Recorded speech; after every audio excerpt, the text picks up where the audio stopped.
माना कि किसी भी घर में महिलाएं ही उसकी वित्त मंत्री होती हैं। अलमारियों में कपड़ों के बीच जिस तरह नोट छिपाकर वो रखती हैं, उससे बड़ी बचत स्कीम कोई नहीं। तो क्या इसीलिए कैश बेनिफिट देकर हर पार्टी महिलाओं को सत्ता की सीढ़ी बनाना चाह रही है? चुनाव में महिला वोट के लिए नोट का गणित कैसे काम करता है और इसका कुल बजट क्या होता है, अब ये भी समझिए।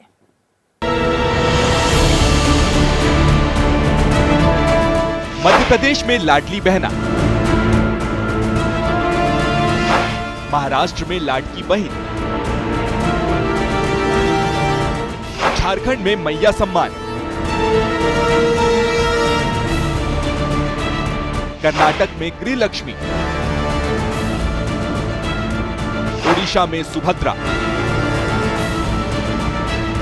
नाम अनेक लेकिन काम एक, राज्य अनेक लेकिन मकसद एक। महिलाओं को नोट दो, वोट पाओ। क्या सत्ता पाने का ये सबसे कारगर नुस्खा बन चुका है?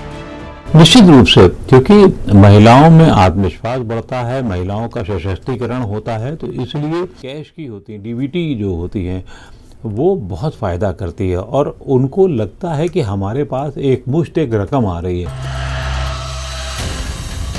वादे तो सभी राजनीतिक दल करते हैं, लेकिन महिलाओं के बहुमत की गारंटी किसी एक को ही मिल पाती, और जिसे ये गारंटी मिल गई उसकी जीत भी पक्की। एमपी, महाराष्ट्र और दिल्ली में इसका असर देखने के बाद अब अखिलेश यादव ने भी सत्ता की इस सीढ़ी के इस्तेमाल का ऐलान किया है। उन्होंने 2027 में स्त्री सम्मान समृद्धि योजना लाने का वादा किया। इसमें सीधे महिलाओं के बैंक खाते में कैश, महिलाओं युवतियों को मोबाइल और प्रतिभावान छात्राओं को लैपटॉप देने जैसे वादे शामिल। समाजवादी पार्टी की जैसे ही उत्तर प्रदेश में 2027 में सरकार बनेगी, उत्तर प्रदेश की माताओं बहनों को स्त्री समृद्धि सम्मान योजना से तुरंत उत्तर प्रदेश में समाजवादी पार्टी पहले कैबिनेट की पहली कलम से माताओं बहनों को समृद्धि का रास्ता प्रशस्त करेगी। लोकसभा चुनाव में यूपी में बम्पर जीत से समाजवादी पार्टी के हौसले 7वें आसमान पर हैं। ऐसे में अब महिलाओं को कैश का वादा कर अखिलेश यादव ने 2027 की जंग के लिए अपना तुरुप का इक्का चल दिया है। लेकिन क्या वो हरियाणा, महाराष्ट्र और दिल्ली फतह कर चुकी बीजेपी के विजय रथ को रोक पाएंगे?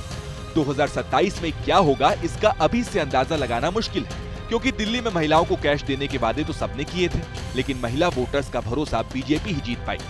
हालांकि इसके उलट झारखंड की महिलाओं ने बीजेपी के बजाय जेएमएम की अगुवाई वाले महागठबंधन के वादे पर विश्वास किया था। जहां मैया सम्मान योजना के तहत महिलाओं को हर महीने 2500 रुपए मिल रहे हैं। विपक्षी पार्टियों की सत्ता वाले राज्यों में कर्नाटक में गृह लक्ष्मी योजना के तहत महिलाओं को हर महीने 2000 रुपए दिए जा रहे हैं, तो तमिलनाडु में मगलिर उरिमाई थोगाई योजना के तहत हर महीने 1000 रुपए मिल रहे हैं। पश्चिम बंगाल की लक्ष्मी भंडार योजना के तहत 1200 रुपए दिए जा रहे हैं।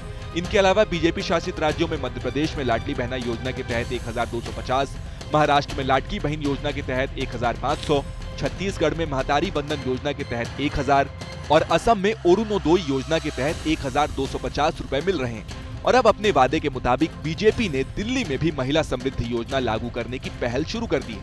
साथ ही हरियाणा में भी लाडो लक्ष्मी योजना लाने की तैयारी की जा रही है।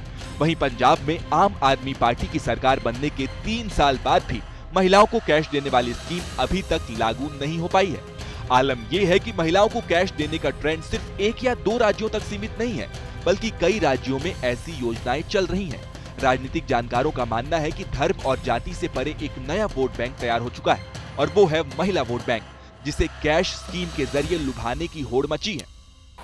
हाँ, महिलाओं का जो वोट है उसके कारण जाति समीकरण गड़बड़ा रहा, क्योंकि हर वर्ग, हर जाति की महिला जो है उस पार्टी की तरफ उसका रुझान रहता है जिस पार्टी से उसको डायरेक्ट बेनिफिट मिलता है। तो फ्री योजना यदि महिलाओं को मिल रही है तो उसका लाभ तो उस पार्टी को मिलेगा।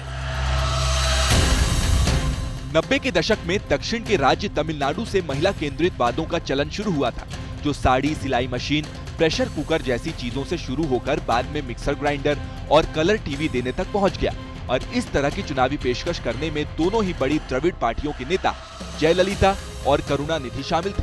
जाहिर है, मुफ्त की योजनाओं से वोट तो मिलते हैं, लेकिन इसका खामियाजा खजाने पर बोझ के रूप में भुगतना पड़ता है, वो भी तब जबकि रिजर्व बैंक के मुताबिक मध्य प्रदेश पर सिर्फ 1 साल में 68,844 करोड़, महाराष्ट्र पर 71,810 करोड़, कर्नाटक पर 89,837 करोड़, हिमाचल प्रदेश पर 8,780 करोड़ और पंजाब पर 30,465 करोड़ रुपए की देनदारी बढ़ चुकी है। सच है कि पैसे पेड़ पर नहीं उगते, लेकिन उतना ही कड़वा सच ये भी है कि राजनीतिक दल वोट के लिए नोट की फिक्र नहीं करते। एक तरफ हम ट्रेन चलाने से लेकर प्लेन उड़ाने तक के लिए महिलाओं की कामयाबी का डंका पीटते हैं और दूसरी तरफ उन्हें नगद देकर आत्मनिर्भर आधी आबादी के सपने पर शंका भी पैदा करते हैं। ऐसे में सवाल ये कि इस तरह की स्कीम कैश फॉर वोट नहीं तो और क्या है।